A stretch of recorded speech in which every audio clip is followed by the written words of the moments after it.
Hi there, I'm Daphne Walbridge from the First Year Principal, and welcome to today's coaching video. So today we're going to be talking about 4 simple ways a principal can manage anxiety and stress related to the pandemic, and not just the pandemic, but also the realities of starting a new school year and progressing and getting deeper into the quicksand of a new school year as a first year principal. So welcome if you're new to my community. I help first year principals not only survive, but thrive as educational leaders. And I do this by focusing on 3 key pillars: conscious leadership, creativity, and connection. So welcome. Please let me know where you're listening from as you're rolling in. Make sure to leave your thoughts down below and share your thoughts with me as well and with the community so we can keep this conversation going afterward. So I'm going to be sharing my screen as I talk about these strategies of how a new principal can really manage their mindset and their mind, for that matter, so they can flourish even during times of change and uncertainty. So here we have it. I love having images to help me paint the picture of what we might be, or you might be, we're all going through at the moment, which is totally normal. This could be us almost each and every day, especially right now as we're getting deeper into the new year and we're having to make constant changes and deciding every single minute, deciding on whether we should do one thing or another, and it being very difficult. By the end of the day, we are drained and we often feel like this poor woman right here. So there are things to do to taper this and to take back control, just to make sure that we can support our emotional wellness.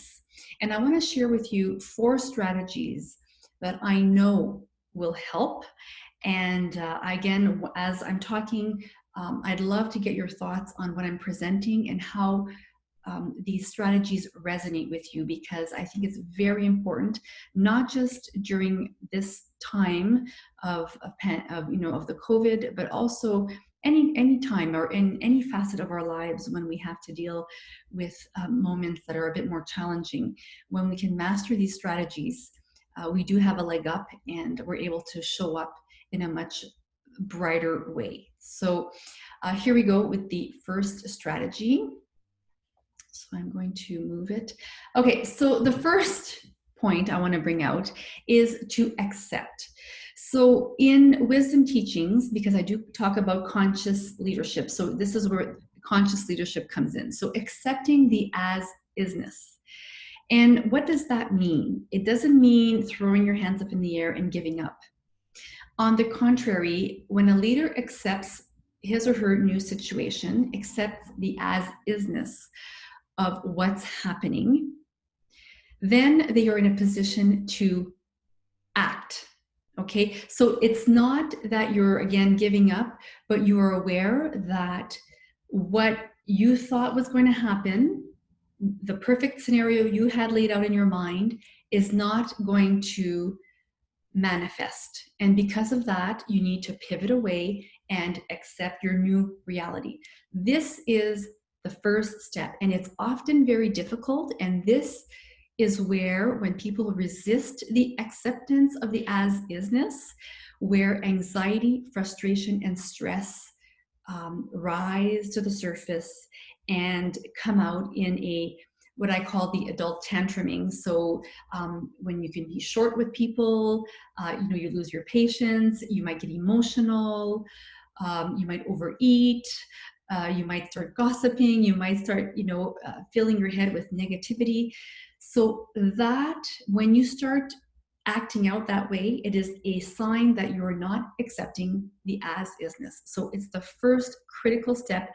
Watch yourself, monitor how you're behaving, and seeing if you're resisting this resistance, if it's causing you to act out. Okay, so this is the first step. The second step is to focus, I'm just going to lower my image a little bit here, is to focus on progress and not perfection. So just prior to this slide, I talked about accepting the as-isness. Now, again, it's hard because you have a script and your script is not coming to life.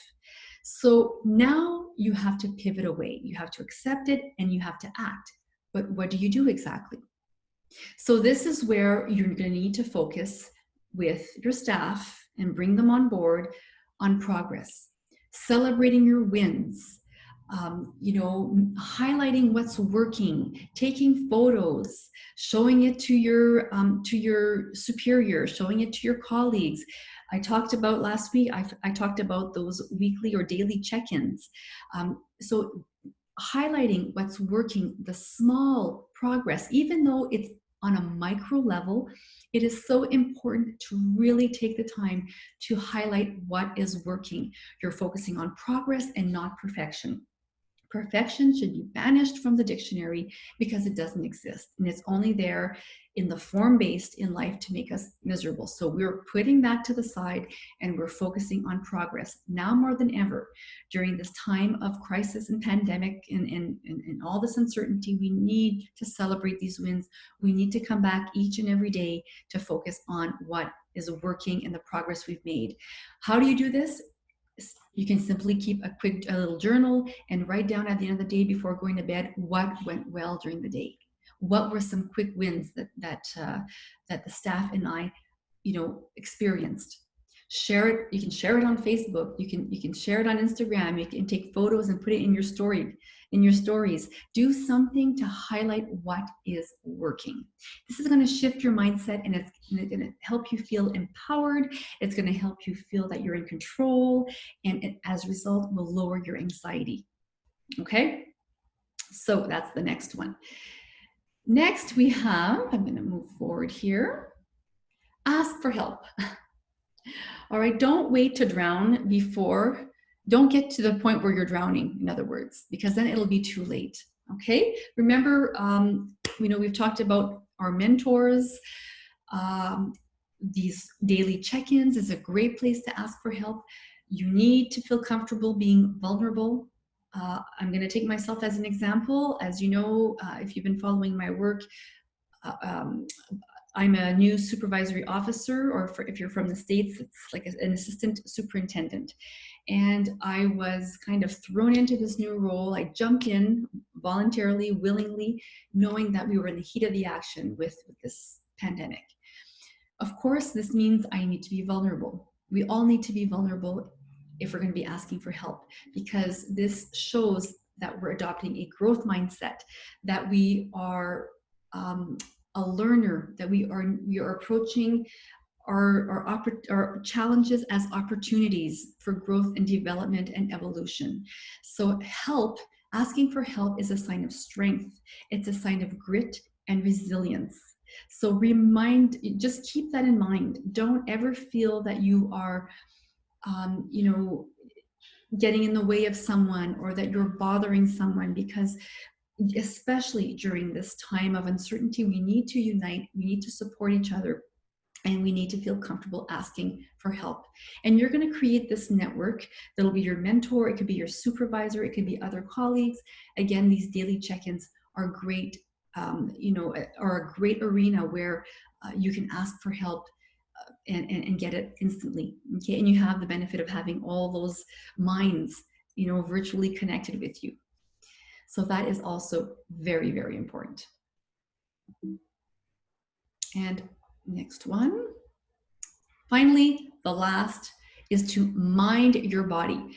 So when I had the chance to just recently address all the principals within our board, I had the closing statement, I guess, after a staff meeting. And I mentioned to them, and this is something as a principal you can mention to your staff, because it's all about wellness and making sure that everybody is thriving, even though we are living, this interesting reality.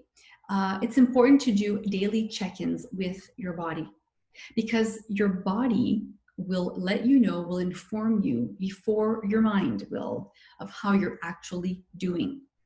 Did you know that? Your body is really connected to the environment and to other people's frequency, which means that you'll know through your body if you have butterflies in your stomach, or cramps, or your stomach is churning, or if you have heart palpitations, or if you start sweating or having headaches, shallow breathing. Your body, if you scan it, will inform you of your state of mind before your mind does. And it's important, not only actually at the end of the day, but throughout the day. You need to ask yourself, how am I feeling right now? How am I physically feeling right now? And what can I do to alleviate any pain or pressure or stress that my body is feeling? Is it going outside for a 10-minute walk, drinking water, making a cup of tea, watching a funny cat video to, laugh a little bit, connect with a friend? Okay, so you need to monitor your body, because this, if you don't, it'll accumulate, and you're only going to be hurting yourself in the long run. And we need you to show up and be your best self. So I'm going to go back to my full screen here as I'm wrapping up this this video. So just to wrap up, in order to control your mind and stop feeling and alleviate the feeling of overwhelm and anxiety, know that when you're feeling this way, this is again your body asking you to pause and check in with yourself. Okay? And you are not alone, right? You can ask for help. You check in to see how you're feeling. You make sure to find time to connect with other people, to share best practices. And you'll see that as you do this, you're going to be able to calm down and feel much more in control. Just the fact that you're accepting the as-isness of the situation, and that you're deciding to act and focus on progress and celebrating your small wins every day, or could be big wins, you're going to be taking control of what's going into your mind, how you're acting, and eventually how you feel. So all of these actions are in your circle of influence, and that's where you want to stay. That's where you have control, and that's where you're going to flourish.